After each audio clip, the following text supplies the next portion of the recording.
بسم اللہ الرحمن الرحیم۔ السلام علیکم ورحمۃ اللہ وبرکاتہ۔ صلی اللہ علی حبیبہ محمد وآلہ واصحابہ وبارک وسلم۔ محترم ناظرین اکرام، آج ہم اس ٹاپک پہ بات کرنے لگے ہیں۔ اس کو اگر آپ زندگی میں شامل کر لیں تو آپ کی زندگی آپ پر آسان ہو جائے گی۔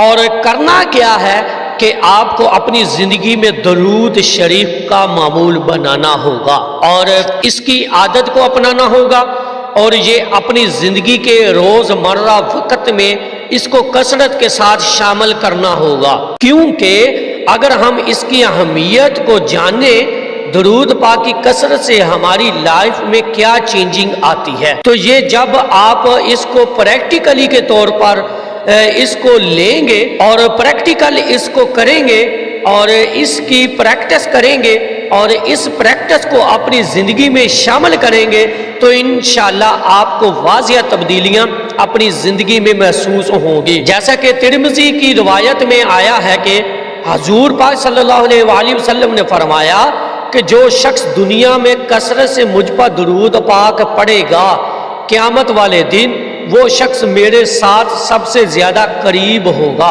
مطلب وہ اس کو میرا قرب سب سے زیادہ حاصل ہوگا۔ جو شخص دنیا میں کثرت سے درود پاک مجھ پہ بھیجے گا، اب یہ ایک انڈرسٹور سی بات ہے کہ آپ میں سے ہر مسلمان، ہر امتی یہ چاہے گا کہ ہم قیامت والے دن حضور علیہ الصلوۃ والسلام کے قریب ہوں۔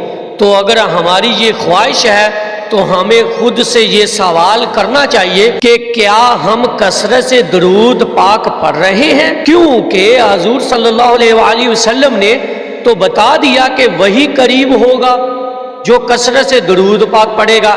اسی طرح سے ایک اور روایت ہے مسند احمد کی کہ حضور صلی اللہ علیہ وآلہ وسلم نے فرمایا کہ جب تک انسان مجھ پر درود پاک پڑھتا رہتا ہے تب تک فرشتے اس کی مغفرت کی دعا کرتے رہتے ہیں، اور اللہ پاک کی اتنی رحمتیں اس پہ نازل رہتی ہیں کہ انسان کا وہاں تک گمان بھی نہیں ہے۔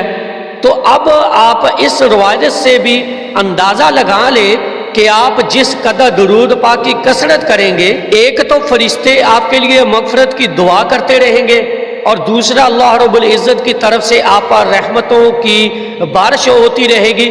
اب ہم یہ خود یہ ڈیسائیڈ کریں گے کہ یہ فیصلہ کریں گے کہ ہم درود پاک کو اپنی زندگی میں کس حد تک جو ہے وہ کثرت کے ساتھ پڑھنا چاہیے، اور کس قدر ہم اللہ کی رحمتوں کو جو ہے وہ سمیٹ سکتے ہیں۔ اور اس کا ایک ہی نسخہ ہے، ایک ہی فارمولہ ہے۔ اگر آپ چاہتے ہیں کہ اللہ کی رحمتیں آپ پر ہر وقت نازل رہے تو آپ درود پاک کو اپنی زندگی کا حصہ بنا لیں، آپ اس کو اپنی زندگی میں شامل کر لیں، اور پھر دیکھیں کہ اللہ پاک کی رحمتیں کس طرح آپ کا جو ہے وہ تعاقب کرتی ہیں۔ اور یہ ایک انتہائی ازمودہ بات ہے کہ اللہ کی ذات جو ہے وہ اپنے بندے پر جب وہ درود پاک پڑھتا ہے تو خوش بھی ہوتا ہے اور اس پر رحمت بھی نازل کرتا ہے۔ تو درود پاک کو اپنا معمول بنائیں، اس کو اپنی عادت بنائیں اور اس کو اپنی زندگی میں شامل کر دیں۔ اور میری اللہ رب العزت کی بارگاہ میں دعا ہے کہ اللہ پاک آپ کو اور مجھے کثرت کے ساتھ درود پاک پڑھنے کی توفیق عطا فرمائے، اور ہر سانس کے ساتھ اپنے نبی علیہ الصلوۃ والسلام پر درود و سلام بھیجنے کی توفیق عطا فرمائے۔ آمین یا رب العالمین۔ صلو علی الحبیب صلی اللہ تعالی علی محمد صلی اللہ علیہ وآلہ وسلم۔ السلام علیکم ورحمۃ اللہ وبرکاتہ۔